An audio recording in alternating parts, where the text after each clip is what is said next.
Let's open with prayer.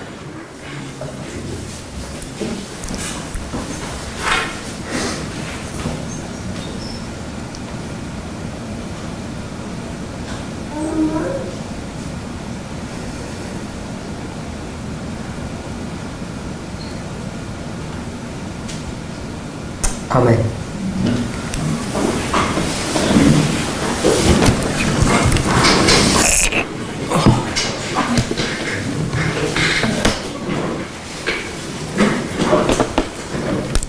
Okay, since we're repeating Millerite history to the very letter, if we can, I don't exactly know where that is from, but I know Millerite said we'll repeat Millerite history to the very letter. And we know the Millerites, they thought the earth was the sanctuary, right?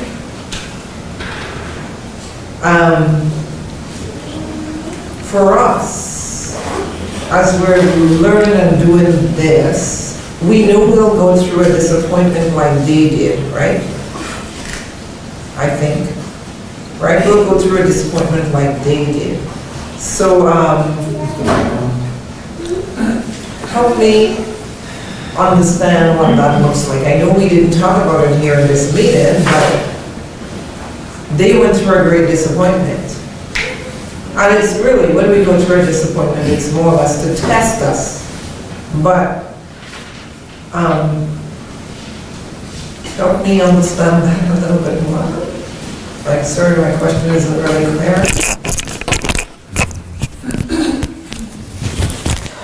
The question that was being asked, just for the camera, is that the Millerites went through a disappointment, and I guess the question is twofold.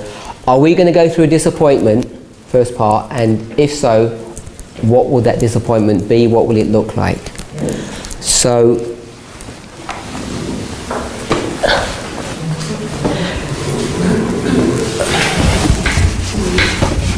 we didn't get quite around to it in our last presentation, but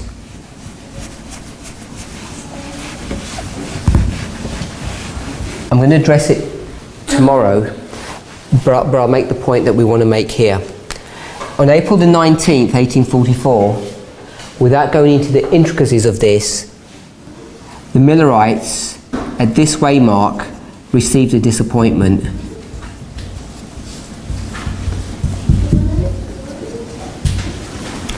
And this disappointment was based upon a misunderstanding of prophecy.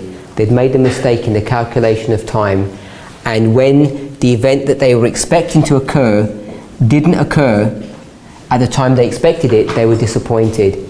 So there's a disappointment here, but there's a secondary disappointment here.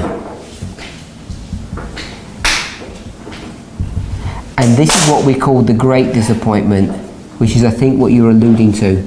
But there are two disappointments that we're going to encounter. This disappointment has been and gone in our history. It's already happened. And there are things that are related to this disappointment that repeat in our history. And this disappointment is connected to the events of 9/11 and onwards. And at least some of the aspects of this disappointment we can see the results of in this room. Now, I don't know how many people live in Victoria, but I understand there's more than 150 Adventists here. And I don't think we're even at 10%, maybe not even 5% perhaps, of all the people that live in this locality, and 150 people isn't very much. You can go to much larger cities and the percentages are very small. So one of the aspects of the disappointment that we're experiencing are the very few numbers. That's one aspect of the disappointment that you can see that was fulfilled in Millerite history. Another one of the disappointments that they encountered was that everybody who was on this message in that time period, they were not all faithful. So if we use the imagery of Matthew 13, there were wheat and there were tares mixed together. And this is another thing that's brought disappointment to our message, that we have wheat amongst the tares. And as we've gone through our history of 9/11, there seems to be times, turning points in our history, where a separation process has occurred. We went through a major one a couple of years ago, where many brethren who used to walk with us on this message turned away. And so there's this wheat and tares, and a separation that's going to occur.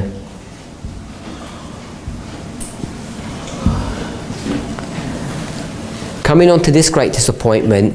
Now, the characteristics of this great disappointment was based upon a misunderstanding.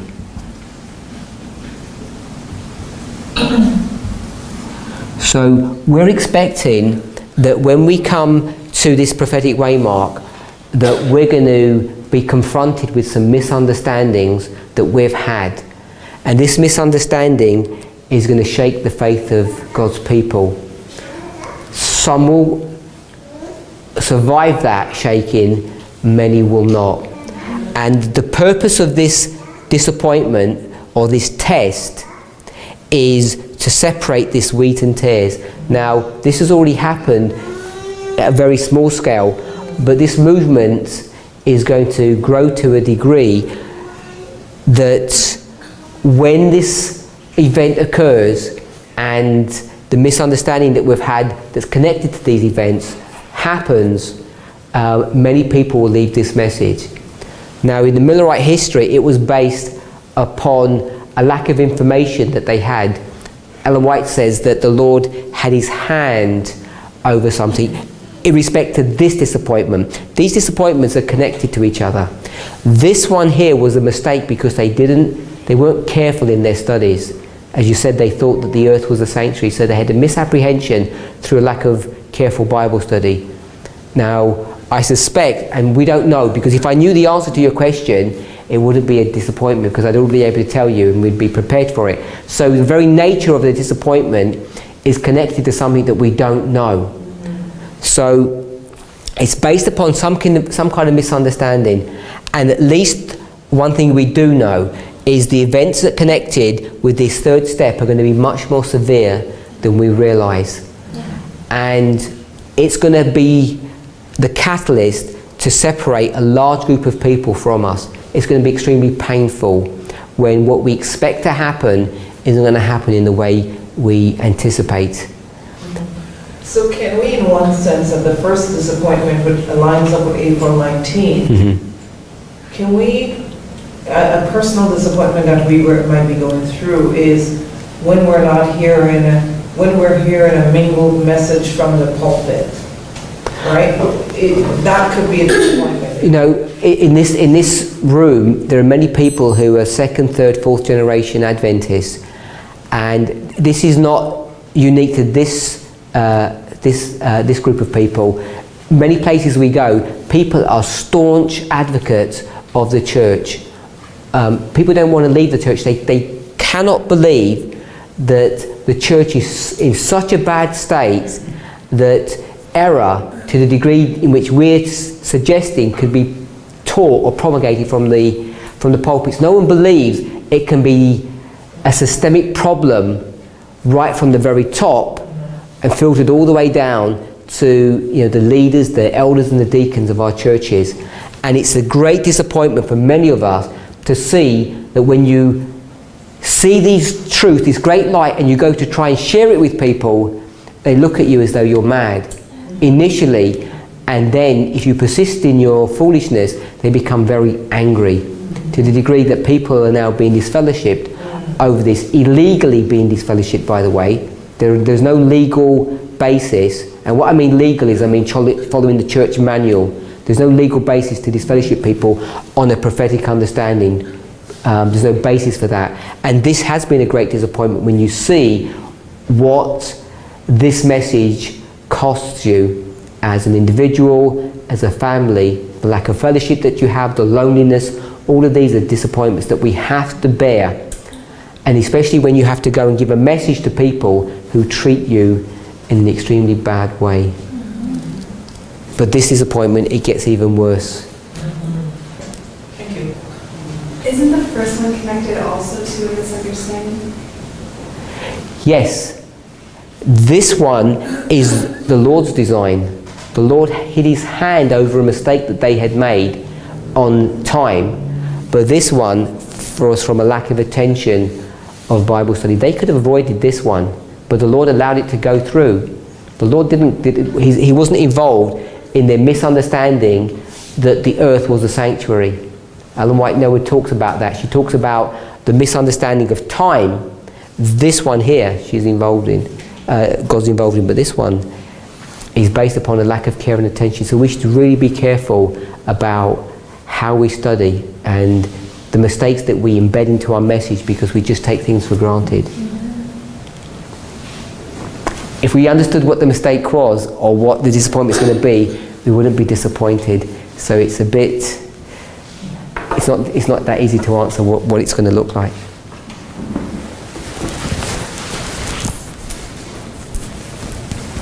Another question? This question is for, who talked about Belshazzar? They may take you just what are our references for how we get the shekels and the gears? I've kind of looked myself in the back of your Bible. See that? So kind of, she has an answer. I'm just, or maybe she'll give it to me later, but if someone else was interested, right, because it's kind of cool if you can share it with a church member.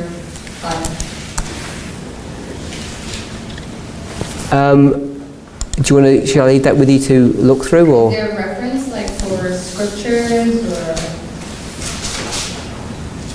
I know there's references for scripture. Daniel 5:25. This is the writing that was written, Mene, mene, tekel your fasting.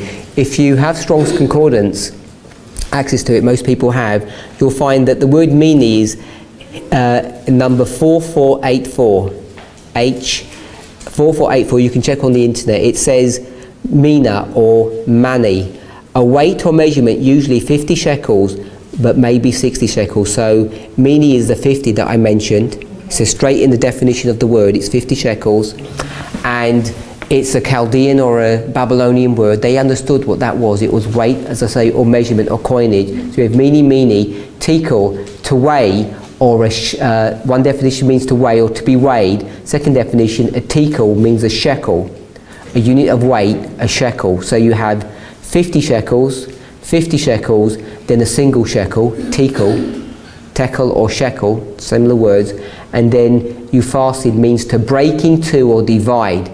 And the second definition says half a mina or half a shekel, a unit of weight.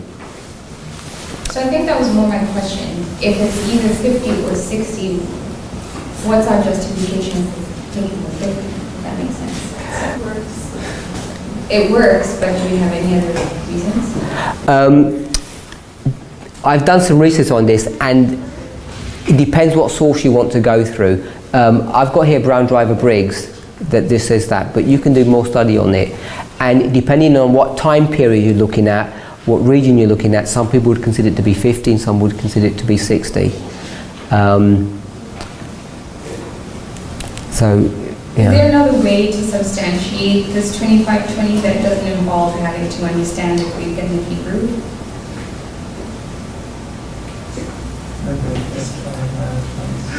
Whether you mean to understand what mene, tekel your fasting means? Yeah, without taking just this, what Daniel says, your kingdom is divided.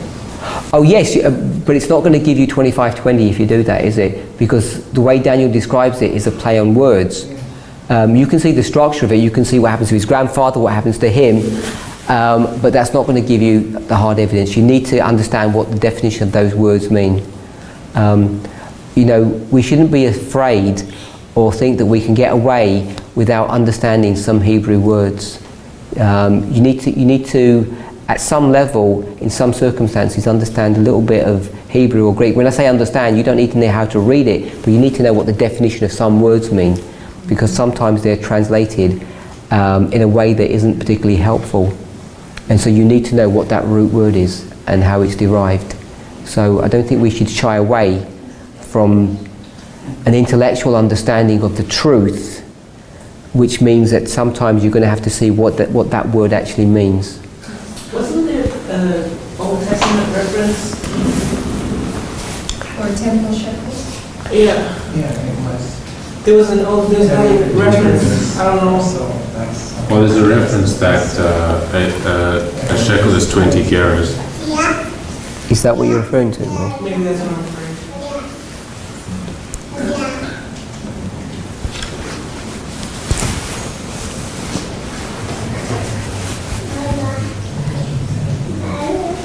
Any other questions? to. I have a question. His hand was up first. Ladies first. No, go ahead, brother. Ladies first. Oh, no, go ahead. No, go ahead. You were first. I'm fine. He's a gentleman. Well, that's his first. Go ahead. No, I've already spent a week with him. I'm asking a lot of questions. So you go ahead. It was you what you said about the Islam considering the military might of the US. If you could say a little bit more or some Bible reference considering that the Islam here had this disastrous blow on the US and on the world, so to speak. So the question is, the United States is this Goliath of a military machine, impregnable. How could anybody destroy the United States? And here's these, individual, weak and feeble, radical Islamists who, just have imitation AKK machines, and how on earth are they going to bring down the United States? Now, if you saw how the Twin Towers affected the economy of the world and how it almost brought it to the verge of destruction, just that one blow, whether or not you believe whoever did that, everybody recognizes that following that event, the West went to war with radical Islamic factions that live in the Middle East. And they went all the way to Afghanistan, they began in Iraq. So we know all of that history. So if you can see that these few terrorists are able to bring such a blow to this enormous nation, it's not hard to anticipate or realize that guerrilla warfare is extremely hard to combat. They're not going to fight this battle on the plains of Arbelia like the Persians and the Greeks did. This is not a head-to-head confrontation. If that's what it was about, they'd be beaten. You've seen recently in the newspapers that Turkey just needs a few tanks to go over into Syria and bombard a little town, and they bring ISIS to its knees. It's not hard to destroy them in open warfare, but that's not how they operate. These are people who don't operate on the same value system that you and I do. The Bible says that every man loves his body. No one wants to die.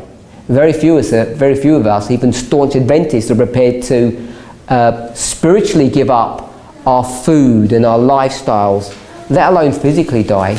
So it's not in human nature to want to die. And someone has to be really trained in a very strange way to be willing to become a suicide person, someone who's willing to give their life. They really have to think differently. And when you're faced with people who are prepared to do that, it's extremely hard to combat those people. So the only thing that protects us from that attack, and if you read the newspapers, over and over again how many attacks or events that the government have foiled through their secret services, through monitoring internet discussions or whatever. It's only technology that's keeping this next event from happening. So it's not difficult to see that it doesn't take much to cause a lot of damage. And they don't have to bring a whole nation down. They only have to hurt us in a certain place, in a certain way, and fear takes over. Once fear and panic ensues, it can bring a nation down really quickly. If they brought the internet down, even for a day or so, the world economy would collapse. But if they attacked us in a more severe way, and the banking system went down, people would begin to withdraw their money and there'd be a run on the banks. There are many, many scenarios that we could think, and it doesn't take much for that to happen. So it's really easy to see that this possibility is going to happen or could happen. Thank you. So you asked for a Bible story or a Bible scenario that deals with this issue. And one of the nicest ones that I know of is the story of Balaam. So I don't know if we all know who Balaam was. Balaam was a prophet, and he ended up becoming a false prophet who began to serve himself. Now, here we have Balaam, and Balaam is a false prophet. And now, according to Revelation chapter 16, and when you factor in Revelation 13, you can begin to decipher who this false prophet is. It's the person who deceives the people. And the person who deceives the people in Revelation 13 is the United States. And if you look at the story of Revelation 13, this beast is going to bring down fire from heaven to deceive the people. And that story is the story of Mount Carmel, when Elijah, the only prophet of God, is confronting the prophets of Baal. And what's the purpose of that fight? It's to see who can bring down fire from heaven. And in that story, who brings the fire down? The true prophet. Elijah brings down the fire, and the false prophets aren't able to do that. But at the end of the world, things get reversed. At the end of the world, Elijah cannot bring down fire from heaven in that way, these miraculous events. But the false prophet is able to do that. It's predicted in Revelation 13. So that idea of the false prophet is a story about Elijah and who is the true prophet and who isn't. There's many things we could talk about that, but that's where that story is brought to view. When you combine that with Revelation 16, it talks about the dragon, the beast, and the false prophet.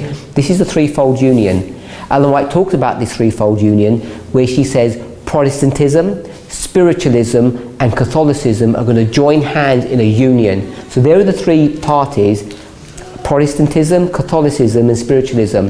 It's the same threefold union as the dragon, the beast, and the false prophet. The United Nations, the papacy, and the United States. So the false prophet here is the USA. And Balaam becomes a symbol of this power.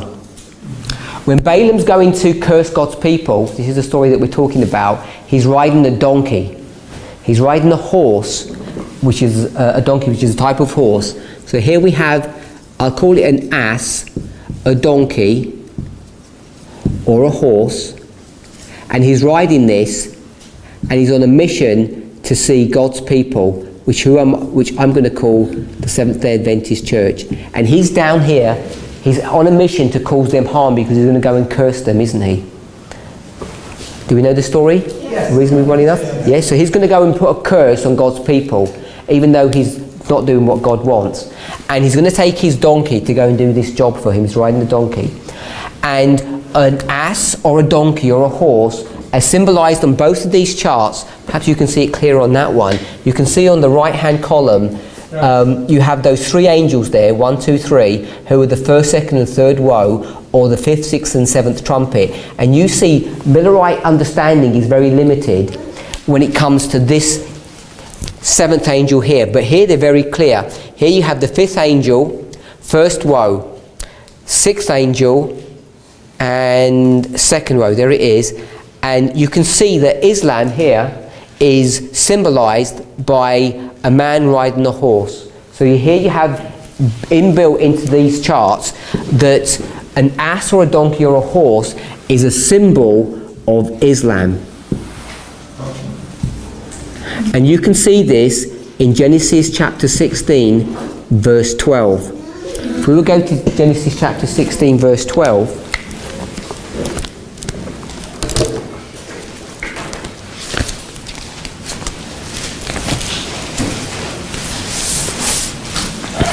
This is talking about Ishmael. Everybody knows who Ishmael is. It says in Genesis 16, verse 12, talking of Ishmael,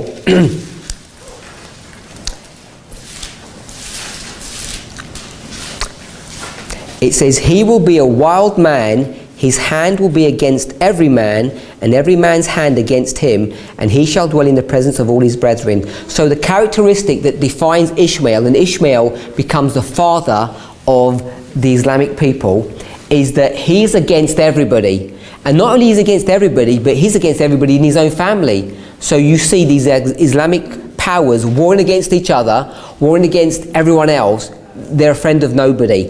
But it says at the beginning of the verse, it says, he will be a wild man. Now if you look at this word wild, this goes back to the point I made with my sister, that you have to look at some Hebrew words and some Greek words occasionally. And if you look at this word wild,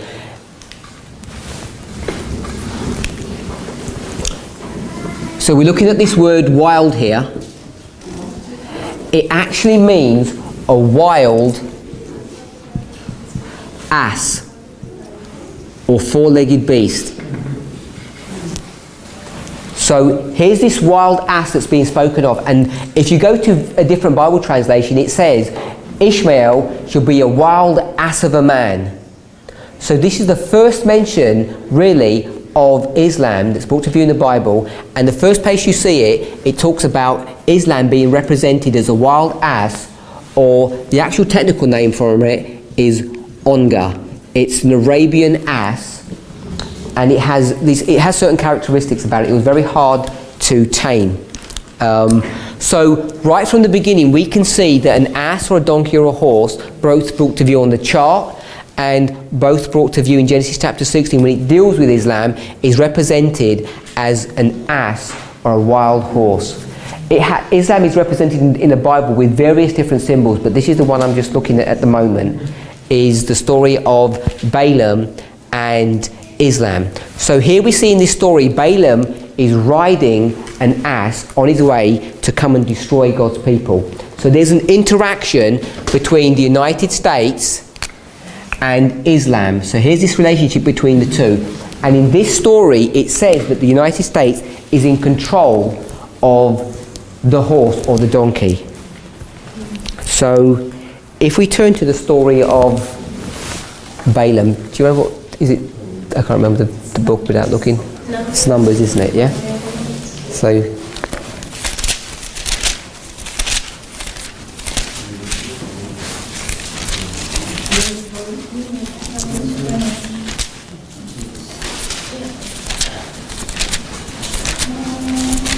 No, Numbers 20 is about the trumpet. I'll find it in a second. Oh, you got it. Oh, sorry, I'm going to So in Numbers 22, and we're going to pick up from verse 22. Numbers 22:22. And God's anger was kindled because he went, this is God's anger is kindled against Balaam, and the angel of the Lord stood in the way for an adversary against him. Now he was riding upon his ass, and his two servants were with him. There's a lot of symbology here, but I'm not picking up the issue about the servants, but that has significance to the story. But it says that Balaam here is riding his ass.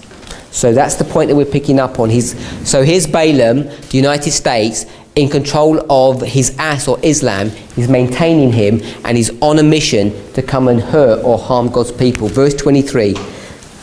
And the ass saw the angel of the Lord standing in the way, and his sword was drawn in his hand. This is the angel's sword. And the ass turned aside out of the way and went into the field, and Balaam smote the ass to turn her into the way. So what I'm suggesting is happening here in this story is the following. There's going to be 3 steps. 1, 2, 3. In this story we're going to read these steps. 1, 2, 3. And in these 3 steps there's going to be interaction between Balaam and the ass. So you saw here that he goes out of the way. He's on a path, he's on a mission to come and destroy God's people. When the angel's there, the angel blocks his path and he goes out of the way. And when he goes out of the way, what does Balaam do? He strikes him. Now this strike is the strike of 9/11.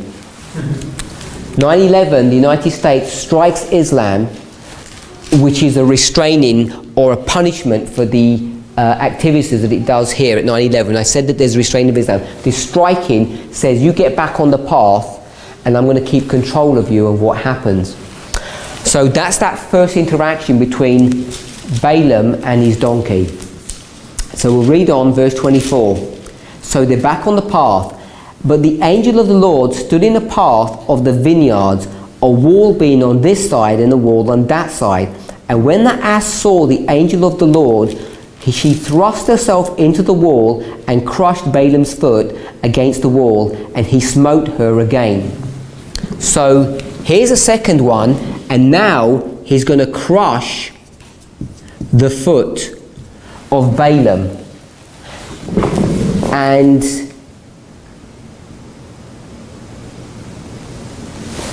it doesn't say it in here, but it will say it afterwards.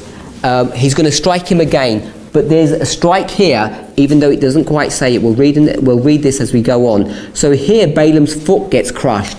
And this is the second one. First of all, at 9/11, all that happened was that the ass took the United States in a different direction in which it was headed. Because at 9/11, the United States was headed on a mission to come and destroy God's people. And you can show this through other Bible passages. They were here on a mission to bring God's church to an end. Remember we spoke about the story from Ezekiel 16. And Ezekiel 16, this woman's grown up, ready for womanhood, ready to be married, and now she's going to have interaction with the men from Babylon, the Syrian soldiers. And the United States are no longer an independent nation. They're no longer protest against Catholicism. They're now in the pocket of Catholicism, and they are following the commands of what the papacy tells them to do. So this is the army of Rome that's been now brought to view at 9/11. Now America has become the army of Rome, and they now want to get Adventism into its clutches and lay with Adventism. This is the church and state coming together.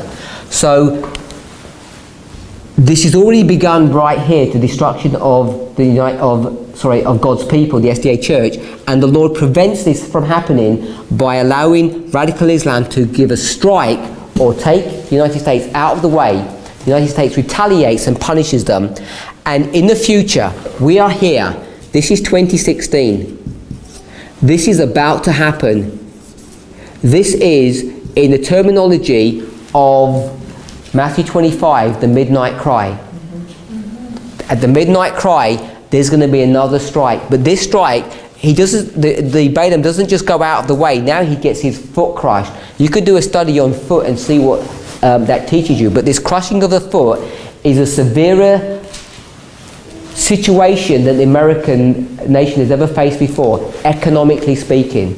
This interaction between Islam and the United States is going to bring down the United States economically. It's not going to destroy its military strength.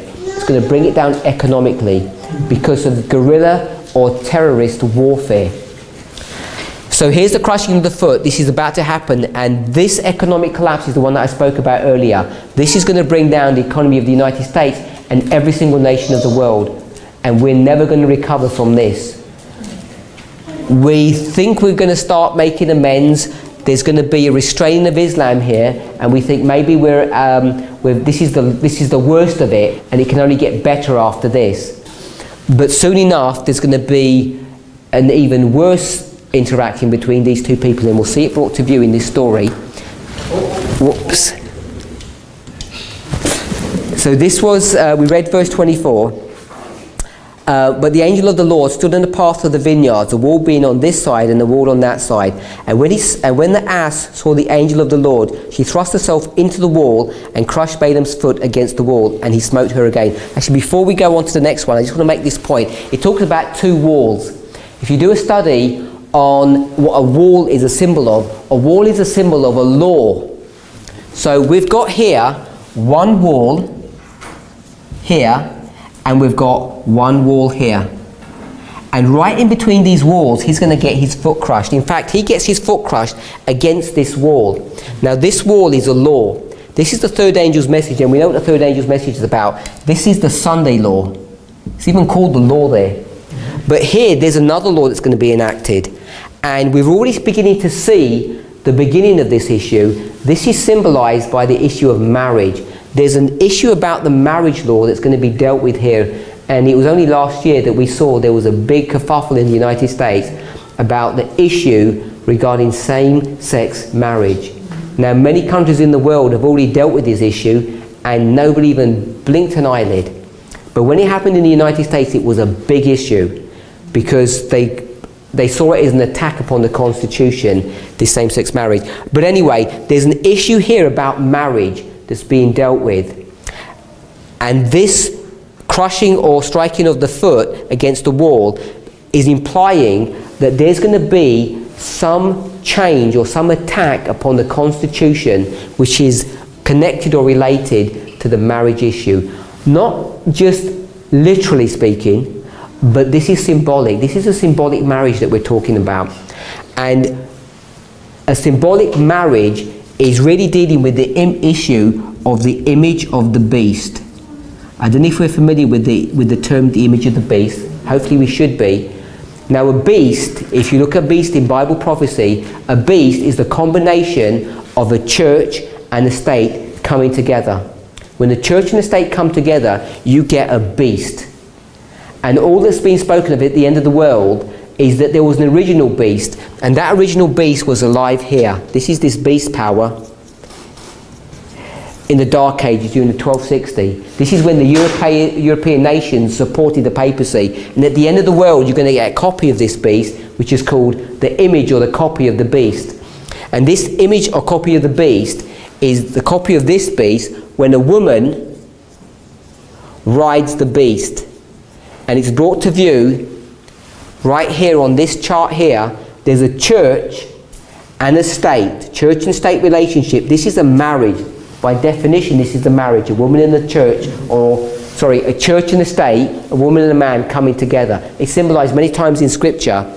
And so a beast is connected to marriage, and here there's going to be a marriage issue. This is the preparation for the Sunday law.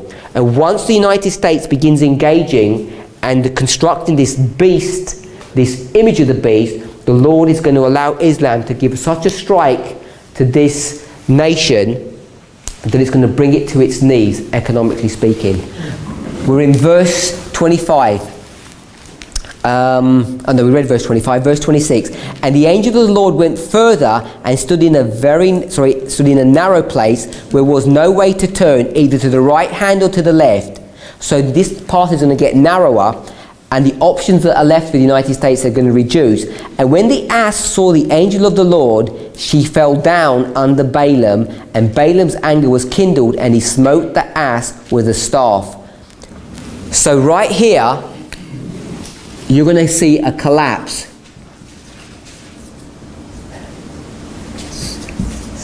And it says that the donkey collapses. But who's riding this donkey? Balaam is. So you see here that America cannot go anywhere. Now the whole American economy is going to collapse here at the Sunday law, and this is familiarity to Adventists, because we know the main reason why they're going to call for a Sunday law in the United States is why? To re-establish economic prosperity. You can go ahead and read this in the Great Controversy. But in the Great Controversy, when it talks about the re-establishment of economic prosperity, he doesn't tell you what caused it. We now know what causes the economic collapse in the United States. It's the work of radical Islam. It's going to happen in two steps before it. First 9/11, then at the construction or the setting up of an image of the beast, where the church and state are going to come together, and they're going to strike a second time. This is going to collapse the economy, but not to the degree that it's going to be here.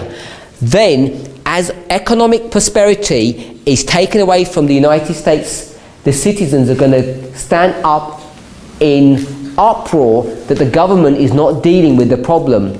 And they're going to come to a realization that it's because they they've turned away from God.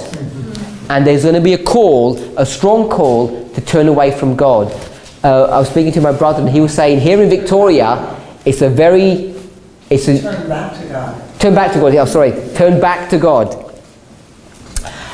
He was telling me that in Victoria, it's a very new age place. And if you go to many places in the world, secularism is so entrenched in society, you could never imagine that there's going to be a call by the people to tell the government that they need to get things in order.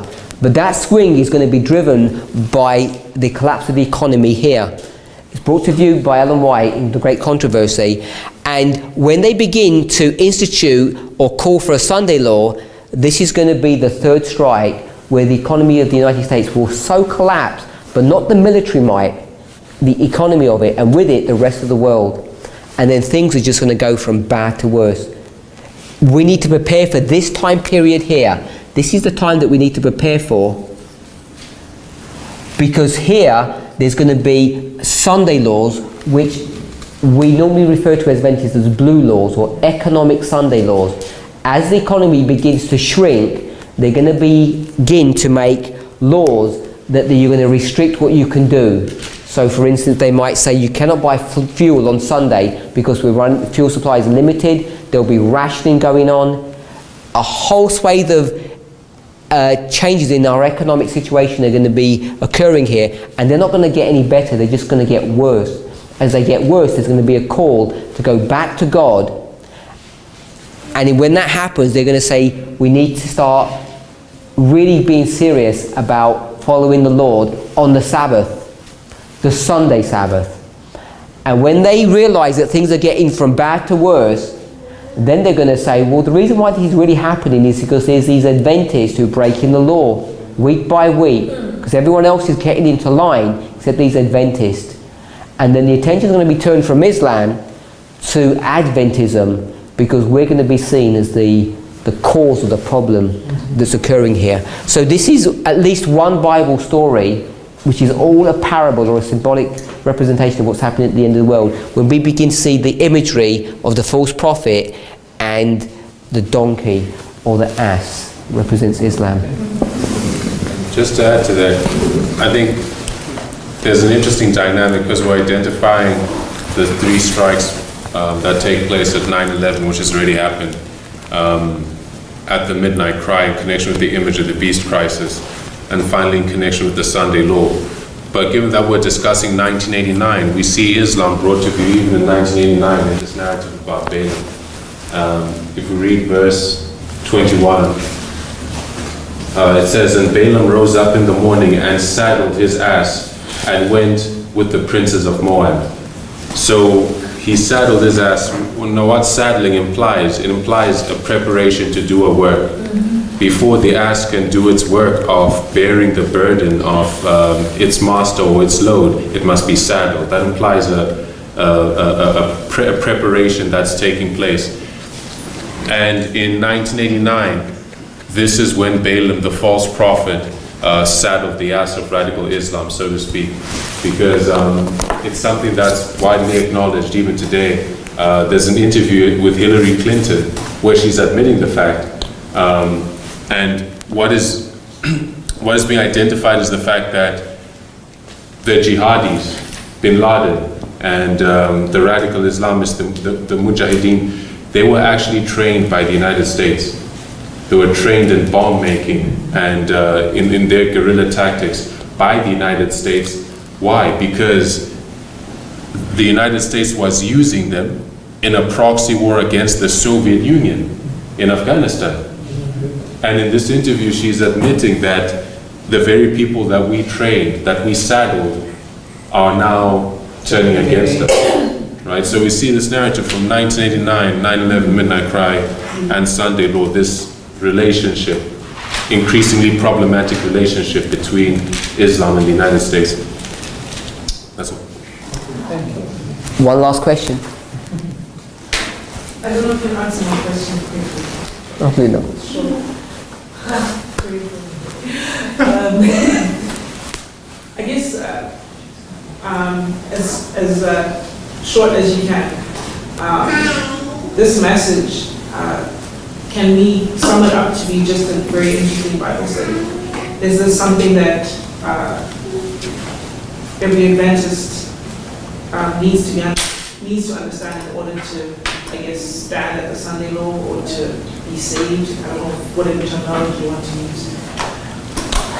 For very many of us, life is still comfortable.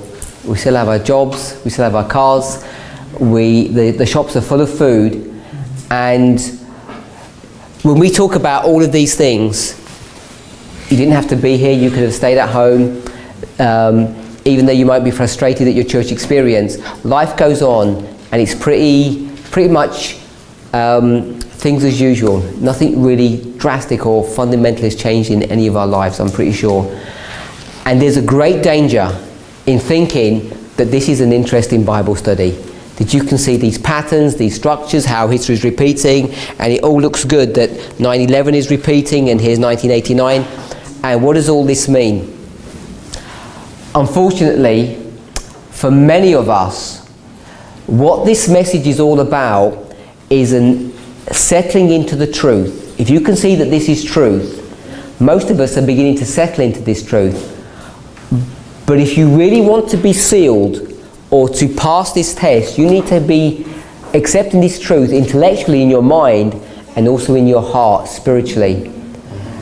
And I always get the fear when I speak to people in groups like this, some people new, some people old, that many of us are just accepting these things intellectually. It's a really nice Bible study, engaging, we have a lot of truth, it makes sense, and you can begin to feel excited, interested, renewed in your interest of Bible studying.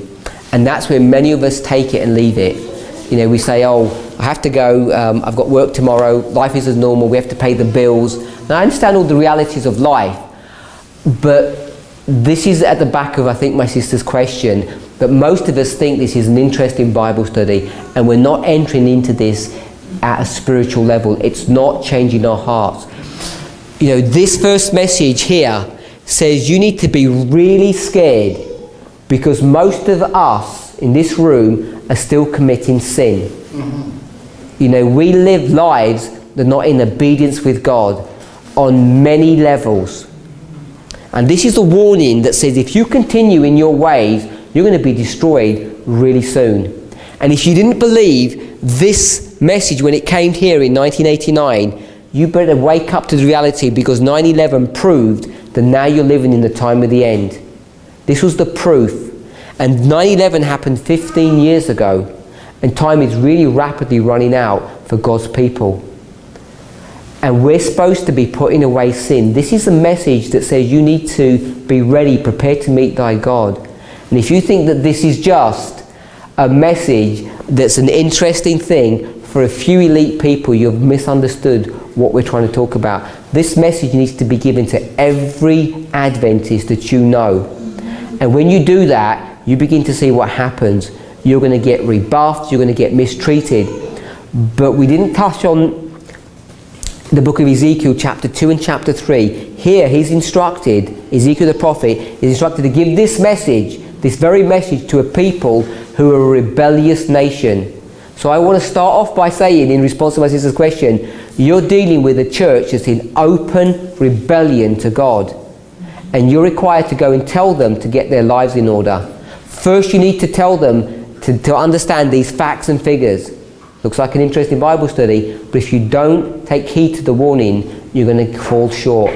And unfortunately, many of us who listen to these truths think it's nice to come to these meetings, but life continues as it always does. The sun's going to rise tomorrow and everything's going to be the same, and we've got work to do, we've got bills to pay. And if you don't begin to make changes in your lives, no matter how much information you know, you will be lost. This is the message of life and death. Let's close. Oh, one more question. With that conclusion, the observation that I've had with our churches over the years is that once we come up with this message, the thinking is that you are scaring people away. Right. That, you are traumatizing people. And, how God doesn't destroy. So when you're giving this message, you just say, forget about this. How God is love, and everybody comes to Him, it's going to be okay. Why do we have to preach this message? This is an experience that many people come across. We have a misunderstanding of who God is and how He operates. God is a bigger God than a few chapters in the Bible. You go through the entirety of the scriptures and you'll see what kind of God that it is that we really serve. Did you want to say something? There is an example, I just want to say, in Prophet Isaiah, when he was speaking to people, he was saying, woe to you and woe to them. But at the end, many may be years later, he said, but woe to me. Yeah. You know, what is mine? The relationship with God. He said, woe to me, and the whole thing changed. Amen. Let's close with prayer. Thank you, sister. We pray.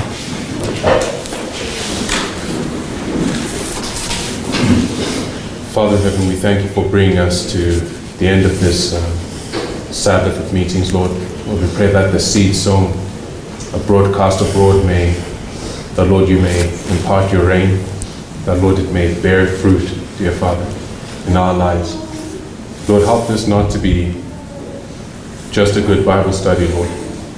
Help us to know that these truths are life and death, and Lord, that we have things in our lives, dear Lord, that we need to set in order by the power of your Spirit. We need to set our houses in order.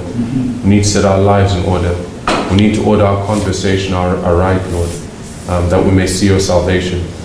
Dear Lord, we come asking for your blessing as we part ways. Lord, your blessing as the Sabbath also is coming to a close. And your blessing, Lord, tomorrow as we reconvene by your grace to continue in our weekend of study. Please bless us, dear Father, for we ask in Jesus' name. Amen. Amen.